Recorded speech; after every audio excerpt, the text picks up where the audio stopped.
All right, everyone. Thank you so much for coming to our NISG Presidential Town Hall. I am going to give our candidates, Layla Mushinovic and Micaiah Bressinger, an opportunity to introduce themselves and talk about their platforms.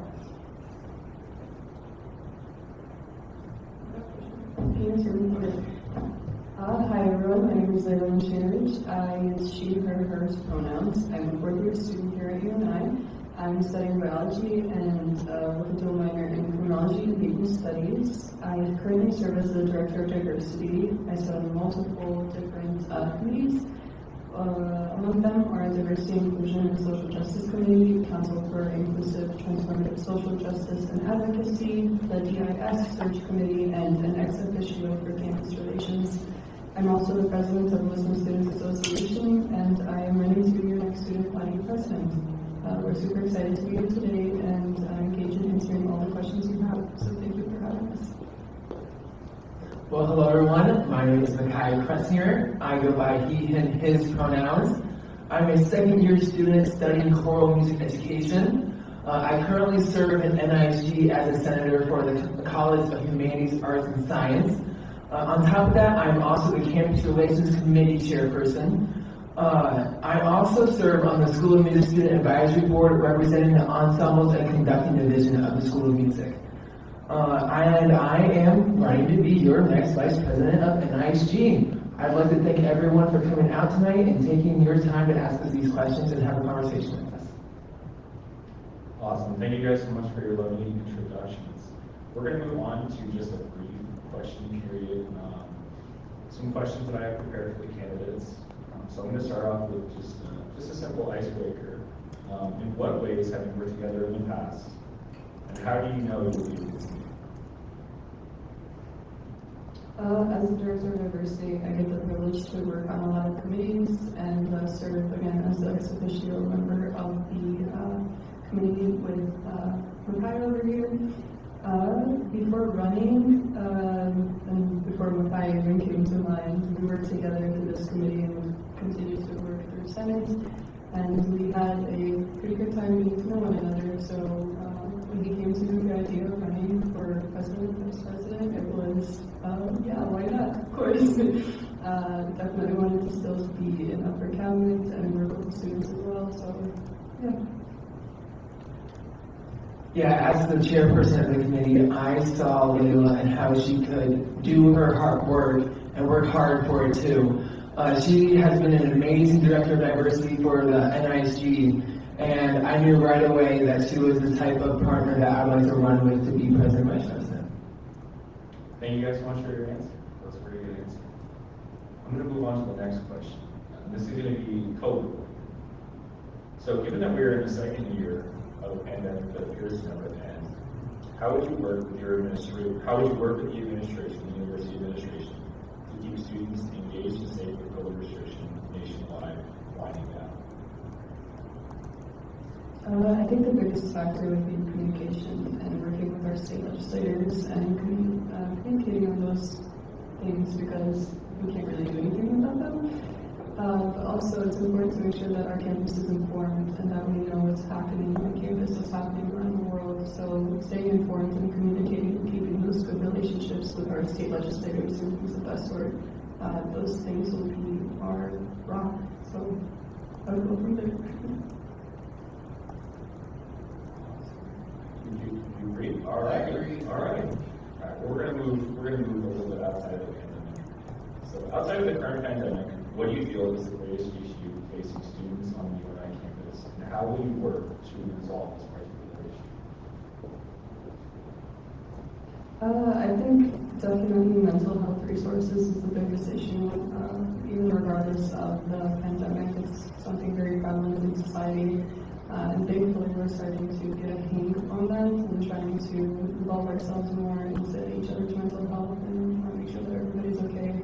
So definitely mental health and resources regarding that. And thankfully, our current president is doing an amazing job. Thanks, Samantha. I'm doing an initiative to help bring what's called music therapist to campus for our student body athletes because they need the resources as well. So being able to kind of understand and see that part of this community and the initiatives and stuff is something I want to keep going. So yes. Awesome. Thank you guys.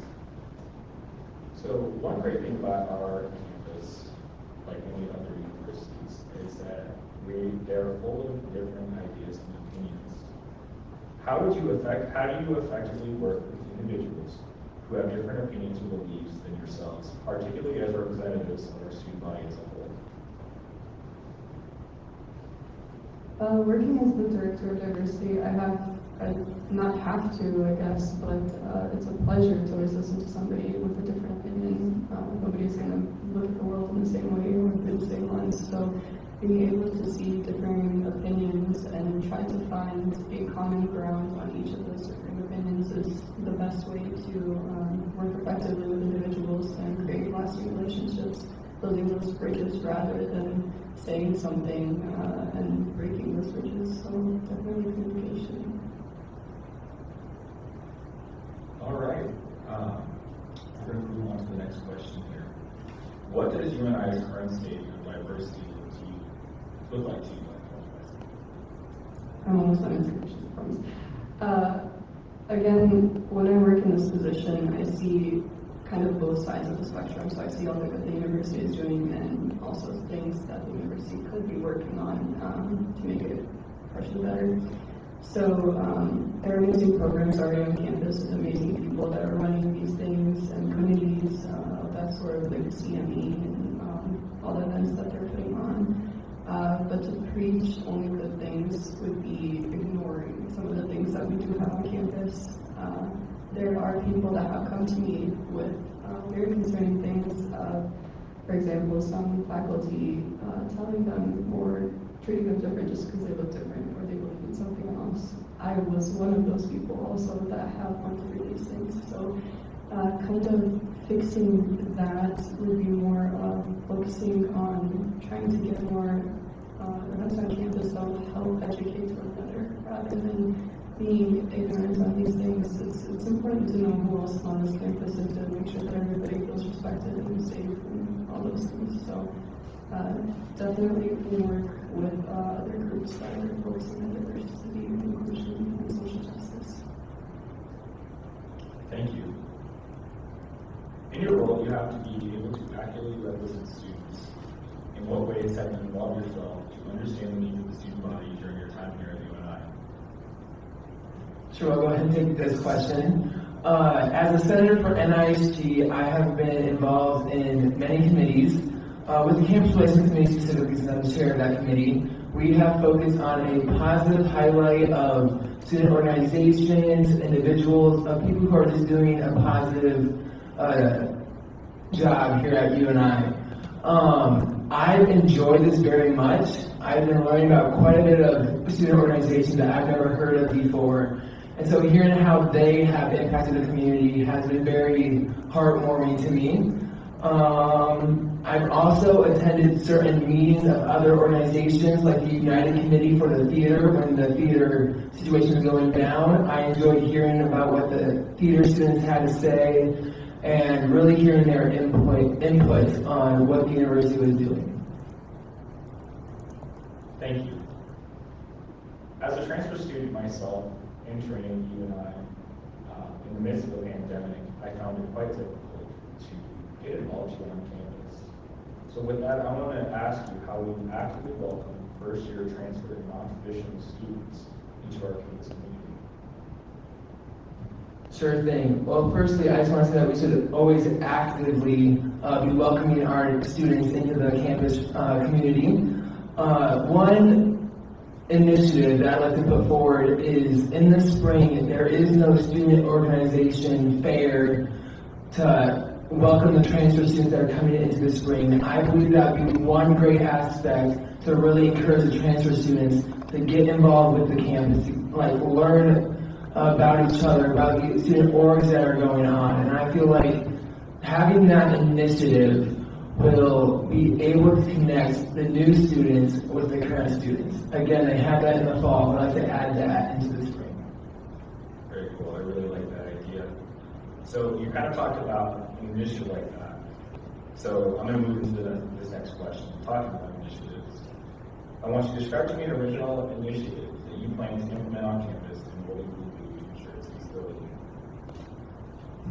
Sure thing. I know an initiative that Layla and I have is free self-defense classes. We are hoping to do this with a third-party instructor. That way, there's no conflict with the university or with NISG. We hope to have a co-ed and then a women's-only course. That way, if any women feel uncomfortable, they are able to have that safe space where they can train safely.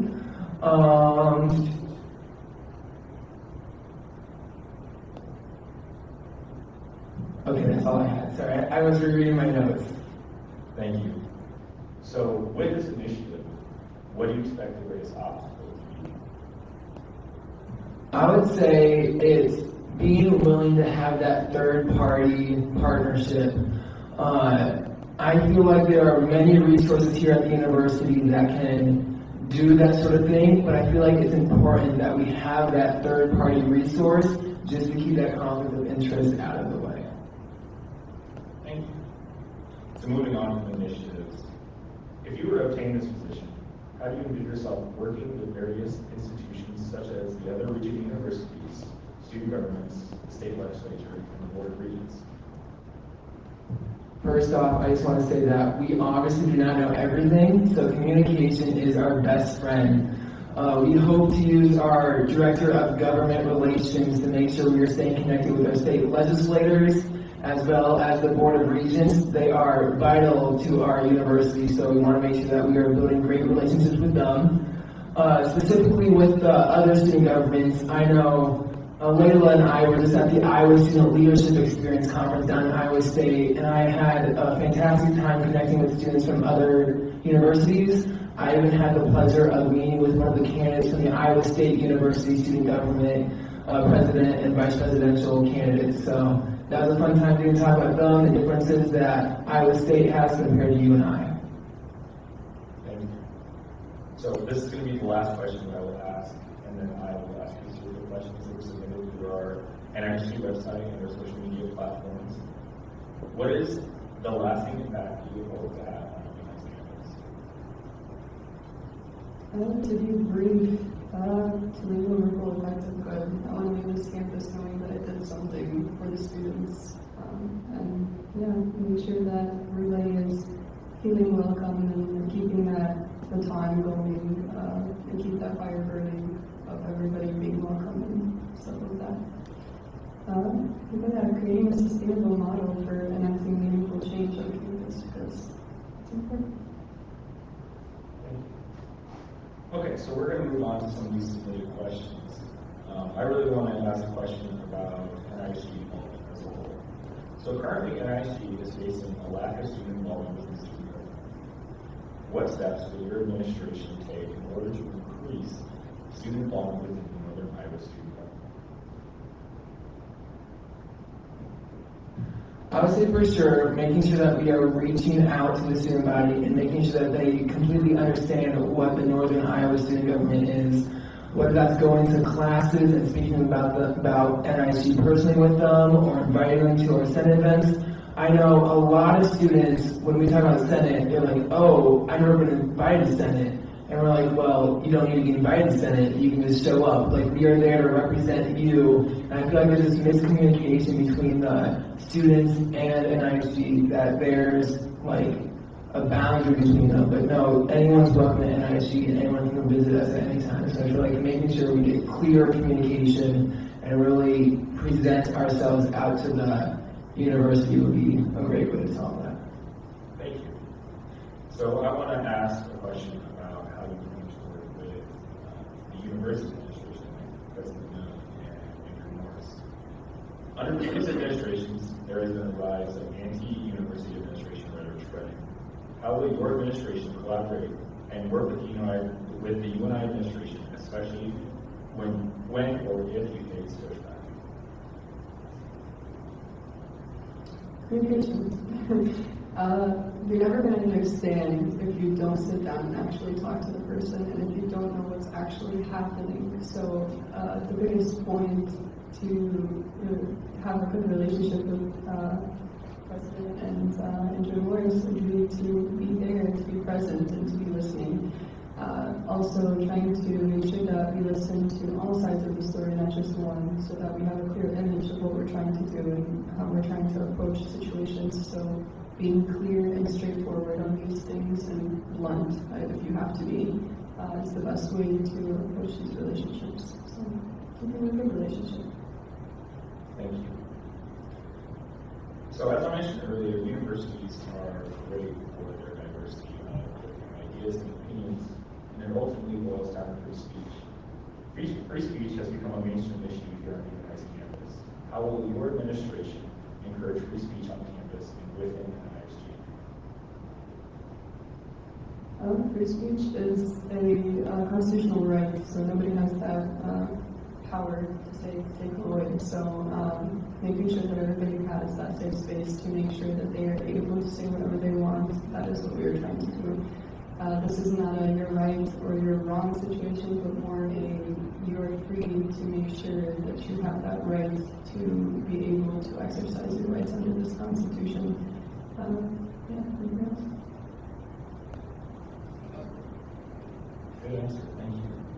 So this relates to some of the cabinet positions you would appoint, but more importantly, it's about our relationship with the state legislature.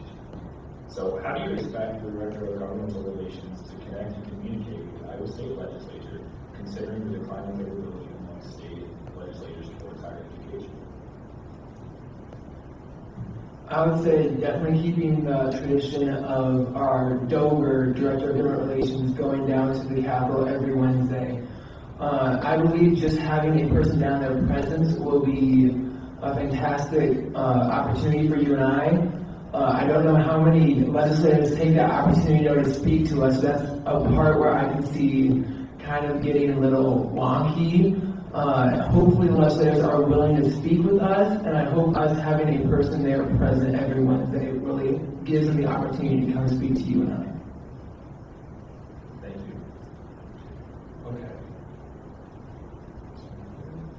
Okay, so building on connections, what is your approach to building relationships with campus partners and showcasing NISG to the community locally and statewide? Sorry, yes, of course. What is your approach to building relationships to campus partners and showcasing NISG to the community, both locally and statewide? Sure, well, as we've been saying a lot, these relationships are important for you and I. Obviously, we will not be here in 5 years, so really making sure we are building those relationships and keeping them going even after we left is very vital. If we have a bad situation with like the mayor of Cedar Falls, that bad situation is gonna be forever remembered here at NISG, so making sure we are keeping that legacy of positive relationships, positive interactions, just so they know that NISG can be reliable, dependable, and be there for their students. Thank you. So moving on, how do you plan to effectively execute your DEI work at a predominantly majority identified campus? And to follow up, how do you plan to support underrepresented students while also ensuring majority students and staff are included in DEI work? Yes, so I will repeat the question to you. How do you plan to effectively execute your DEI work at a predominantly majority identified campus? So definitely being there and being in places where there isn't predominantly white people. So, for example, going to meetings with different organizations and associations here on campus to make sure that we're listening to them, that they're being heard, so that they can voice their concerns and voice what they want and voice their problems and things of that sort. Being there is the biggest thing, and then understanding and listening is the second part. So, for that question, I would say that. Okay. And so the follow-up is, how do you plan to support underrepresented students while also ensuring majority students and staff are included in the DEI work? Yeah, again, being there in communication is the biggest things I will always go to. For making sure that everybody understands and knows what's going on campus. I think that's also kind of the something we could work on campus. Making sure that everybody knows about events that are happening, to make sure that they can be more educated or included and try to understand somebody else's point of view a little bit better. So having each other invited to these things are the biggest things to make sure diversity and equity and inclusion are very prevalent on this campus. Thank you. So this relates more or less to your cabinet as an administration. Layla, you currently are the Director of Diversity. So I want to ask you, what values do you have as a leader, and how do you utilize those values to motivate your upper cabinet? I'm a very blunt and straightforward person, but I'm also a very give them a benefit of the doubt person. So I love to be there and keep it real, but I'm always there to be a friend too. So I don't like to kind of beat around the bush, and I think that would be a very good asset to have on an NISG. And I love to be extremely positive for those that know me. I love to make sure that everybody is okay, sometimes even more than myself. But I think that's something that we need to keep going. Samantha's doing an awesome job doing it, and Allison, so I think that's something that I definitely want to keep going. Positive attitude. I'll go ahead and answer that question too, if you don't mind. I'd say for me, it's teamwork. If someone is not able to complete a task, that's completely fine. We are there to work together, and we can share what we want to do and how we want to do it, and open communication. Thank you. So I'm going to ask you this last question here, and then we're going to move on to the audience asking some questions. So this relates to efficiency of your administration, but also efficiency in NISG as a whole. How do you plan to enact or revise policies or infrastructures to further student access, inclusion, and success? Well, we don't know everything, obviously. I don't know if anybody knows everything, but definitely trying to ask a lot of questions and try to come to an understanding of what's going on and what we can do. Yeah. Awesome. Thank you. And a follow-up, what is your approach to crisis management?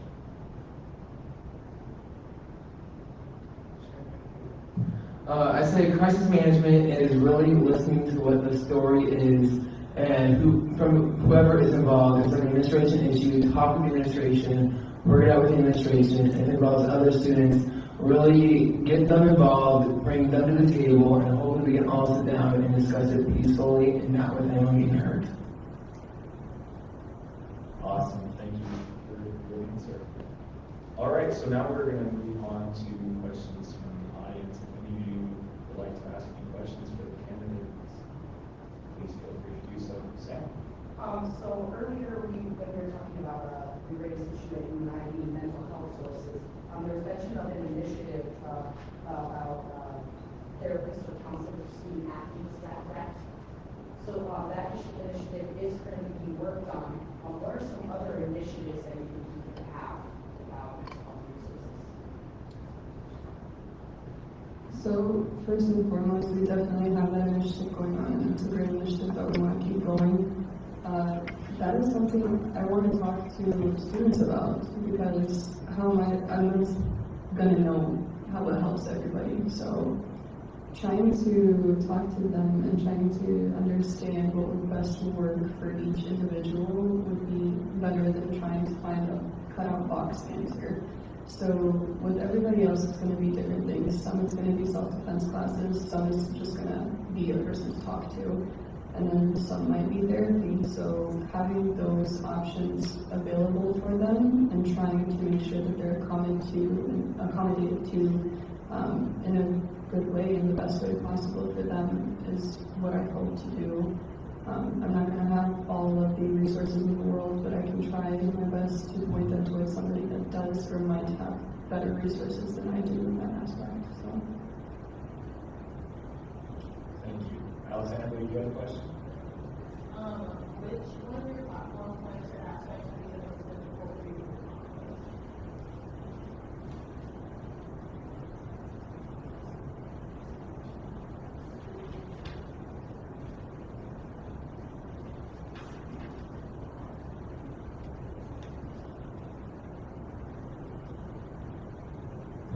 I would say one of the big issues is providing more RA support for or more support for our RAs. That can be from due to funding, we just don't have the correct resources for them, or sorry, I lost my train of thought. Do you have anything to add, Layla? Well, under one of those things that we have for RAs is trauma-informed care. So making sure that our RAs are very well supported and that they know that we're here for them is one of the biggest things that we need to work on. Again, it's a very tough issue because there are a lot of things that get personal and a lot of things that get scary. So it's not always going to be easy to do some of these things because they end up bringing up some memories or some things like that. So having a very open and understanding relationship with RAs and trying to help them to the best of our abilities is going to be one of the difficult things, but it's something that we will work hard to do. Sam, go ahead. Yeah. What differentiates you from previous administrations? I would say from the start, we are pretty much a very diverse president and vice presidential ticket. I know Layla has been working hard on making that image presentable for her sister and really making sure that her community really sticks out. For me, I feel like making sure that, sorry, I lost my train of thought again.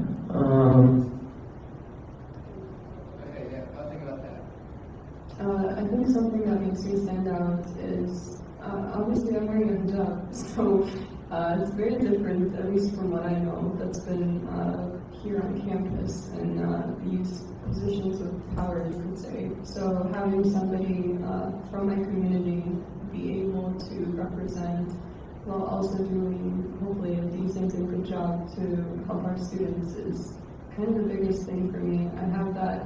I have that ability now, and that, how do I say it, that privilege of stepping up into the light and saying, hey, if I can do it too, if I can do it, you can do it too. So being a light of you could do more and stuff like that, I think it will be a good kind of image to give to our students to say, hey, you can be different, but you can still do a lot for this campus. You can do amazing things, so don't let that stop you.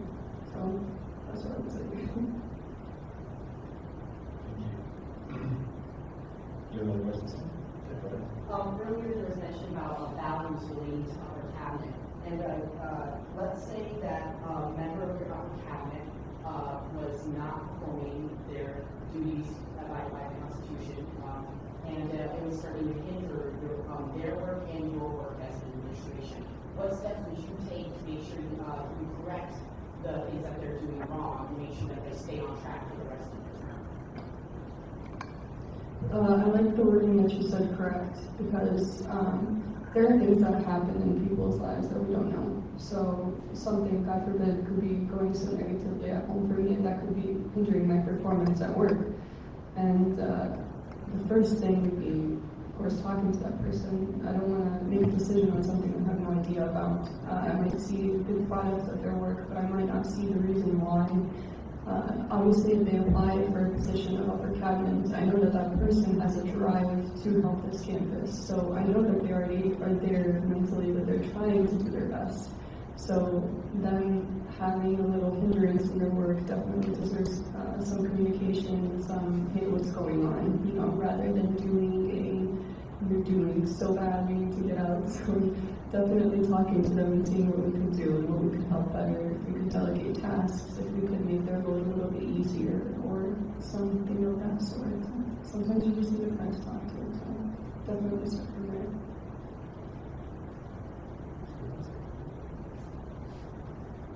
Do we have any more questions in the audience?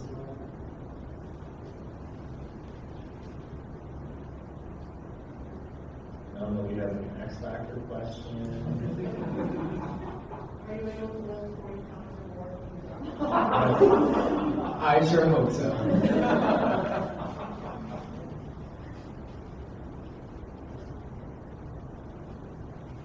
Oh, shoot. That's all the questions that I had for them. I think that is it. If you guys want to make some closing statements, in the case. I wrote this down so I don't forget, because closing statements are very important to me. But I hope that this town hall has helped everyone understand a little bit more of where Maucker and I are coming from and the intentions that we have for running for this office. Students on this campus should never feel alienated or alone, and I want to be that familiar, welcoming face that everyone feels comfortable to come and talk to for anything. Once again, we thank you for giving us the opportunity to answer your questions and to help you understand our platform a little more. It has been a pleasure to be here and to talk to you guys today. Thank you. Yeah, I think for me, I just want to thank you all for coming out here and asking us these questions. I'd like to invite you, if you want to, take a platform. This shows a lot about Layla's and I's plans that we have for NISG. So I'd love you to come take one of these. And lastly, I just want to say to go vote on February 22nd and 23rd. And I hope to see you all. I guess we don't have bowling poles here, but go vote, and we will see you next time. Awesome. This kind of brings the town hall to an end. So thank you all for coming.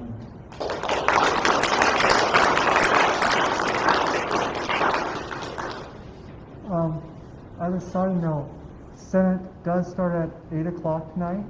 If you want to know what happens when you're at Senate, please come and join.